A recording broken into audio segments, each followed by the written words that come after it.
అందరికీ నమస్కారం. నేను శిరీష. ముందుగా అందరికీ శ్రీ పరాభవనామ సంవత్సర ఉగాది శుభాకాంక్షలు. ప్రస్తుతం మనతో పాటు ఉన్నారు సుప్రసిద్ధ జ్యోతిష వాస్తు పండితులు బ్రహ్మశ్రీ డాక్టర్ నాయకంటి మల్లికార్జున శర్మ గారు. గురుగారితో మాట్లాడదాం. నమస్కారం గురుగారు. నమస్కారం అమ్మా. గురుగారు, ముందుగా మీకు ఉగాది శుభాకాంక్షలు అండి. మీకు కూడా అమ్మా. గురుగారు, ముఖ్యంగా మరి ఈ ఉగాది రోజున సింహరాశి వారికి ఈ సంవత్సరం ఎలా ఉండబోతుంది అంటారు? ఈ సంవత్సరం అంతా ఎలాంటి జాగ్రత్తలు తీసుకోవచ్చు అంటారు? తప్పకుండా అమ్మా. ఓం శ్రీ గురుభ్యో నమః. ఓం శ్రీ మాత్రే నమః. వాగర్ధాయ సంప్రోక్తో వాగర్ధ ప్రతిపత్తే జగతో పితరౌ వందే పార్వతీ పరమేశ్వరో. వ్యాసాయ విష్ణురూపాయ వ్యాసరూపాయ విష్ణవే నమో వై బ్రహ్మనిధే వాసిష్ఠాయ నమో నమః. గురు బ్రహ్మ గురు విష్ణు గురుదేవో మహేశ్వర గురు సాక్షాత్ పరబ్రహ్మ తస్మై శ్రీ గురవే నమః. ఓం శ్రీ మాత్రే నమః. శ్రీ పరాభవనామ సంవత్సరం అనూహ్యమైన మార్పులు, అనుమానాలు, అవమానాలు, ఇదే పరాభవం అంటారు. అంటే అనుమానాలు అవమానాల్లోంచి బయటకు వచ్చి ఆ ఎక్స్పీరియన్స్ సంపాదించుకొని మనుషుల యొక్క తత్వాన్ని గ్రహించే నామ సంవత్సరమే శ్రీ పరాభవ నామ సంవత్సరం చెప్పుకోవచ్చు. అంటే అనుభవం ఏర్పడాలిగా, మనిషి యొక్క తత్వము, మనిషి యొక్క క్యారెక్టర్ని అనాలిసిస్ చేయాలి కదా. చేస్తేనే మనిషి యొక్క క్యారెక్టర్ ఏంటి, అసలు మనిషి ఎలాంటి వాడు ఏంటి అని తెలిసేది. అది తెలిపే నామ సంవత్సరమే శ్రీ పరాభవం. పరాభవం అయిందంటారు చూసారా, దుర్యోధనుడు పరాభవం జరిగిందంటారు. దానవీర సూరం కన్నా వాటిలో పాత్రలో పరాభవం జరిగింది అని అంటాడు ద్రౌపది వల్ల. ఇలాంటివన్నీ కొన్ని ఉంటాయి పరాభవం నామ సంవత్సరంలో. ముఖ్యంగా ఇవన్నీ కూడా గోచారీత్యా చెప్పబడే ఫలితాలు. అంటే బర్త్ చార్ట్ కాదు, this is the transit system అంటారు. అయితే గ్రహగమన గతుల్లోకి వెళ్ళేటట్టయితే మనం రవి, బుధ, శుక్రగ్రహాలు 30 రోజుల పాటు ఒక రాశి నుంచి మరొక రాశికి మారుతాయి. కుజుడు 45 రోజుల పాటు, రాహుకేతులు 18 నెలల పాటు, గురువు సంవత్సర కాలము, శని 2.5 సంవత్సరాలు. ఎలా ఉండబోతుంది వీళ్ళకి? ముందుగా చూసుకునేటట్టయితే జూన్ 2 వరకు కూడా గురువు మిథున రాశిలో ఉండటం, తర్వాత కర్కాటక రాశిలోకి 2వ తారీఖు నుంచి కర్కాటక రాశిలో సంచారం చేయటం, అక్టోబర్ 31 వరకు కర్కాటక రాశిలో ఉండి 31 నుంచి సింహరాశిలో అతిచారంలో వెళ్ళటం, డిసెంబర్ 18 నుంచి మళ్ళీ గురువు వక్రస్థితిలోకి వెళ్ళిపోతాడు. గురువు యొక్క స్థానం అది. శని జూలై 25 నుంచి డిసెంబర్ 18 వరకు కూడా వక్రగతిలో ఉంటాడు. డిసెంబర్ 7 నుంచి రాహు మకర రాశిలోను, కేతు కర్కాటక రాశిలో సంచారం చేస్తారు. అంటే 7 వరకు కుంభరాశిలో ఉంటాడు. ఆ తర్వాత మకర రాశి. కేతు వచ్చేటప్పటికల్లా 7 వరకు సింహరాశిలో ఉండడం, తర్వాత కర్కాటక రాశిలో సంచారం చేస్తాడు. మరి సింహరాశి వాళ్ళకి ఏ విధంగా ఉండబోతుంది? సింహరాశి అంటే ఏంటంటే మఖా నక్షత్రం 1, 2, 3, 4 పాదాలు జన్మించిన వాళ్ళు, పుబ్బా నక్షత్రం 1, 2, 3, 4 పాదాలు జన్మించిన వాళ్ళు, ఉత్తరా నక్షత్రం 1వ పాదంలో జన్మించిన వాళ్ళందరూ కూడా సింహరాశి జాతకులు అవుతారు. సింహరాశి వాళ్ళకి ఆదాయం వ్యయంలో ఆదాయం 5 ఉంటుంది, వ్యయం 5 ఉంటుంది. రాజ్యపూజ్యం 7 ఉంటుంది, అవమానం 7 ఉంటుంది. అంటే సమానంగా ఈక్వలైజేషన్గా ఉంటుంది. అంటే అన్నిట్లో కూడా ఈక్వల్గా ఉంటారని అర్థం. మరి ఏ విధంగా ఉండబోతుంది సింహరాశి వాళ్ళకంటే, సహజంగా జూన్ 2 వరకు కూడా గురువు లాభస్థానంలో ఉండటం వల్ల అనుకూలమైన ఫలితాలు ఉంటాయి. అంటే సింహరాశి వాళ్ళకి సహజంగా పంచమాధిపతి, అష్టమాధిపతి అయిన గురువు లాభస్థానంలో ఉండటం వల్ల జూన్ 2 వరకు డోకా లేదు. ఆదాయపరంగా చాలా అనుకూలంగా ఉంటుంది. సంతానం లేని వారికి సంతానం కలగటం ఒకటి, శుభ కార్యక్రమాలు నిర్వహణ చేయటం ఒకటి, వివాహాది సంబంధించిన విషయాల్లో ముందుకు వెళ్ళే అవకాశాలు ఎక్కువ ఉంటాయి. విదేశాల యొక్క ప్రయాణాలు కూడా జరిగే అవకాశాలు బాగా ఎక్కువ ఉంటాయి. అంటే విదేశాలకు కూడా వెళ్ళే అవకాశాలు ఎక్కువగా ఉంటాయి. కాబట్టి వీళ్ళకి గురువు యొక్క బలం అనేది జూన్ 2 వరకు బాగుంది. ఆ తర్వాత కొంత సమస్యలు ప్రారంభమయ్యే అవకాశాలు ఉంటాయి. అంటే ఆదాయం కంటే ఖర్చు ఎక్కువగా పెరిగే అవకాశాలు ఎక్కువ ఉంటాయి. మళ్ళీ ఎప్పుడు బాగుంది అని అంటే అక్టోబర్ 31 నుంచి మళ్ళీ సింహరాశిలోకి రాగానే బాగుంటాడు. కేవలం ఈ రాశి వాళ్ళకు వచ్చేటప్పటికల్లా జూన్ 2 నుంచి అక్టోబర్ 31 వరకు మాత్రం జాగ్రత్త ఉండాలి ఫైనాన్షియల్ పరంగా. మిగతా అన్ని సమయాల్లో బాగుంటుంది.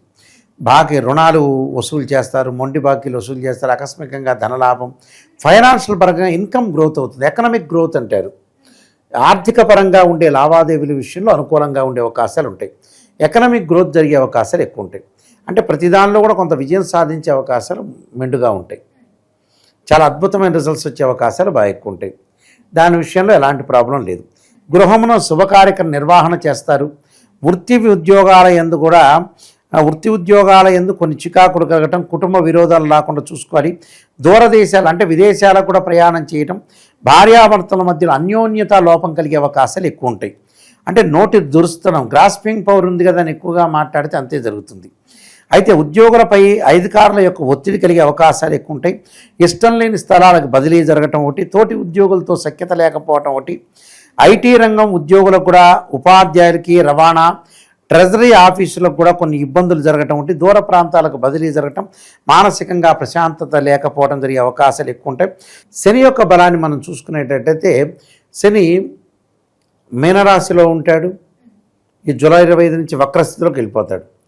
అలాంటి సందర్భాల్లో సింహరాశి వాళ్ళకి ఏంటంటే వైఫ్ అండ్ హస్బెండ్ రిలేషన్లో జాగ్రత్త ఉండాలి. సప్తమంలో ఉండటం వల్ల అంటే భార్యాభర్తల మధ్యలో కలయిక కానీ, భార్యాభర్తల యొక్క బంధం విషయంలో కానీ బాండింగ్ అనేది చాలా అవసరం.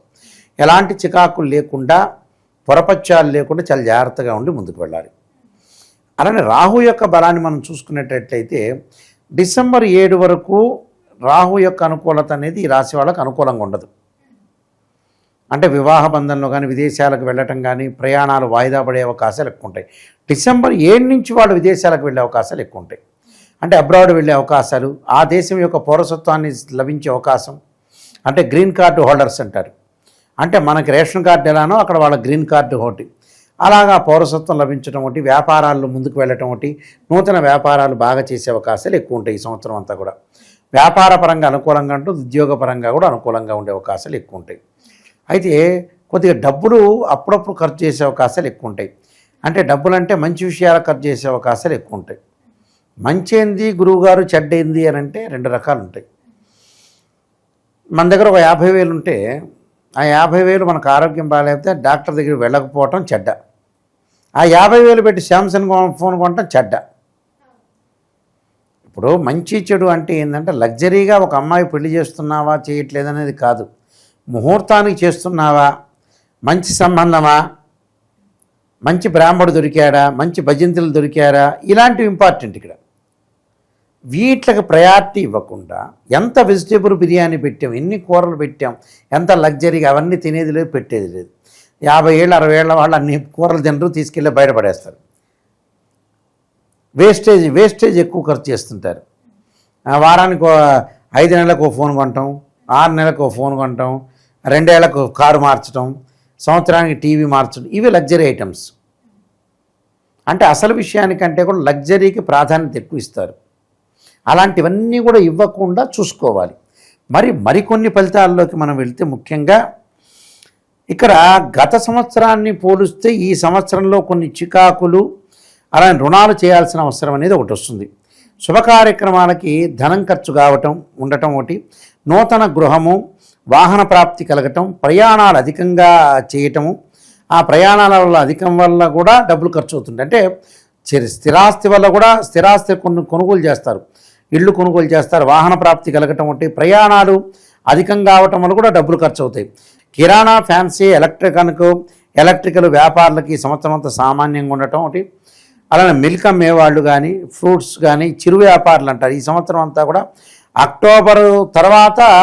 అక్టోబర్ తరుపతి వ్యాపారాభివృద్ధి కలిగే అవకాశాలు ఎక్కువ ఉంటాయి. సిమెంటు, కలప, ఇసుక, రాయి, ఇనుము వ్యాపారులకు మాత్రం ఈ సంవత్సరం అంతా కూడా లాభసాటిగా ఉండే అవకాశాలు. మెడికల్ షాప్ వాళ్ళకి కొన్ని ఇబ్బందులు కలిగే అవకాశాలు ఎక్కువ ఉంటాయి. అంటే ఓర్పు సహనంతో ముందుకు వెళ్ళాలి. చాలా ఓర్పు సహనంతో ముందుకు వెళ్తేనే వీళ్ళకి మంచి జరిగే అవకాశాలు ఉంటాయి. కొన్ని పరిహారాలు చేసుకొని ముందుకు వెళ్తే మంచి జరిగే అవకాశం ఖచ్చితంగా ఉంటుంది. గురుగారు, మరి ముఖ్యంగా ఎలాంటి పరిహారాలు చేసుకోవచ్చు అంటారు? ఏ దైవాన్ని పూజించవచ్చు అంటారు? తప్పకుండా శని యొక్క ఆరాధన చేయాలి.